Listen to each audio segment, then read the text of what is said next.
बात करते हैं थोड़े इनके इतिहास के साथ। वर्ष 2017 के अंदर कहते हैं ना कि कई बार ऐसा होता है कुछ लोगों के पांव बड़े मनुष्यत के साथ पड़ते हैं। जैसे श्रीलंका के अंदर चीन के पांव पड़े थे, बेचारे का हम्बन टोटा 99 साल के लिए चला गया। ऐसे ही पाकिस्तान के अंदर 2017 में चीन के पांव पड़े थे, किसके लिए? ग्वादार पोर्ट के लिए। अब इनका क्या क्या बिक गया, उसकी शुरुआत 2018 से होती है।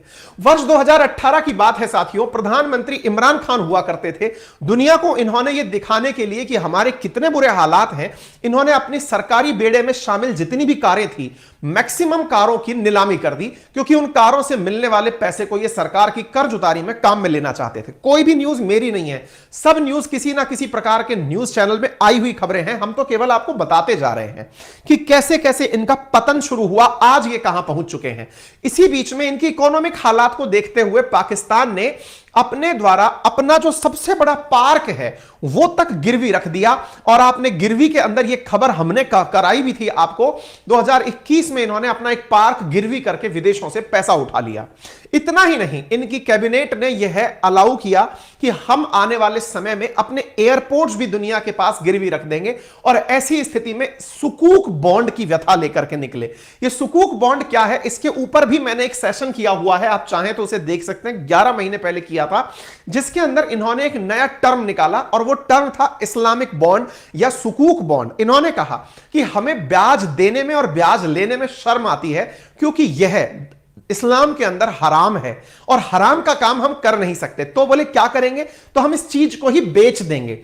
फिर क्या होगा, बेचने के बाद हम किसी और पार्टी को मालिक बना देंगे। जैसे पाकिस्तान की बैंक को या किसी दूसरे देश को हमने मालिक बना दिया, अब हम उसको किस्तें चुकाते रहेंगे। किस्तें चुकाना ब्याज नहीं कहलाता है, हम तो यह समझेंगे कि हमने मालिकाना हक दिया है। एक इन्होंने नई तरीके की चीज निकाली, सुकूक बॉन्ड, इस पर हमने पूरा सेशन लिया हुआ है। खैर, ये आगे निकले भाई साहब। इनके जो भाई साहब दूसरे वाले जो प्रधानमंत्री फिलहाल हैं, शहबाज शरीफ, उन्हें लगा बहुत सही खेल रहे हो बेटा, तुम जो है हर चीज बेचे जा रहे हो, तुमसे अच्छा बेचना तो हम जानते हैं। बोले क्यों, तुमको यहां तक पहुंचाने वाले थे तो हमारे बड़े भैया ही, यानी नवाज शरीफ ही। अब हमारी बारी है, क्योंकि नवाज भाई तो यहां से भाग चुके हैं, अब हम बेचेंगे। ऐसी स्थिति में इन दोनों के बीच में चुनाव का लड़ाई होता है। चुनाव नहीं होता है, बस सांसद खरीद लिए जाते हैं। बिकने के लिए पूरा देश तैयार है, तो सांसद काहे नहीं बिकेंगे, बिक जाते हैं साहब। और ऐसी स्थिति में बन जाती है सरकार शहबाज शरीफ की, यानी कि बिना चुनाव के ही सत्ता परिवर्तन होता है। शहबाज शरीफ प्रधानमंत्री बनकर के प्रकट होते हैं। इनने कहा बेचने में तुमने भले ही महारत हासिल कर ली हो, तुम बेच रहे थे तो हम तुम्हारे खिलाफ प्रचार कर रहे थे, कह रहे थे कि हाय इन्होंने ये बेच दिया, ये बेच दिया, ये बेच दिया।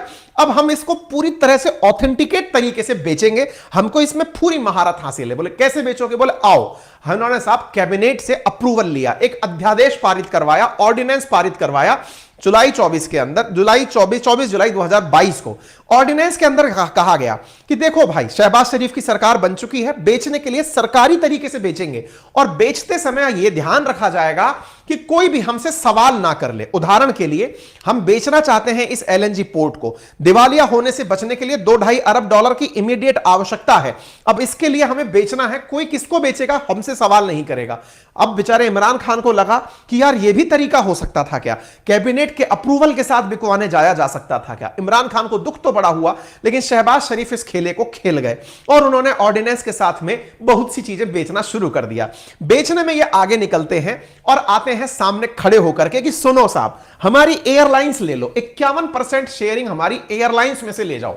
भाई साहब 51% इन्होंने पाकिस्तान की जो गवर्नमेंट के द्वारा जो पाकिस्तान की इंटरनेशनल एयरलाइंस चलती है उसका 51% दुनिया के देशों को बेचने के लिए दे दिया। इन्होंने कहा एक हमारी होटल है रूजवेल्ट होटल, न्यूयॉर्क के अंदर है, उसको भी आप लोग ले लो। दुनिया वालों हमको तो केवल पैसा दे दो, जो चाहिए ले लो। तो भाई साहब इनकी एक होटल है जो कभी ना कभी इन्होंने खरीद ली थी, वो भी बिकवाली पर शहबाज शरीफ ने लगा दी। यानी अब एक तरीके से पाकिस्तान की जनता अपने आप को ठगा हुआ महसूस कर रही है कि हमने कौन सा अच्छा बेचने वाला प्रधानमंत्री बनाया है।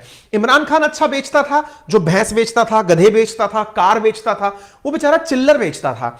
ये बढ़िया आदमी ले लिया, इसने क्या क्या बेच दिया, पाकिस्तान की इंटरनेशनल एयरलाइंस बेच दी इसने। आगे वो बेचारा क्या करता था, पार्क बेच दी, सड़क बेच दी। कौन, इमरान खान। शहबाज शरीफ ने कहा बस इतना सा नहीं, थोड़ा अच्छा करते हैं, इंटरनेशनल एयरलाइंस बिकवा लो हमसे, तुम चाहो और तो और छोड़ो होटल बिकवा लो, और तो छोड़ो एम्बेसी बिकवा लो भाई, एम्बेसी की प्रॉपर्टी बिकवा दी, जिसको तो एक इंडियन खरीदने पहुंच गया कि भाई दे दो यार, हम तुम्हारी एम्बेसी खरीद लेंगे। पाकिस्तान की, अमेरिका की स्थित दूतावास को इन्होंने बेचने के लिए शहबाज शरीफ, यानी शहबाज शरीफ थोड़े पुराने अनुभवी आदमी हैं, बड़े भैया का इतना अनुभव है इनके पास में। बोले देखो इमरान खान पहले ही रास्ता क्लियर कर गए थे कि बेचना है, तो बेचने के लिए हम थोड़ा अच्छे से करेंगे, थोड़ा बड़ा लेवल का काम करेंगे, बेचना बेचना एक समान है तो बेच देंगे, ठीक है।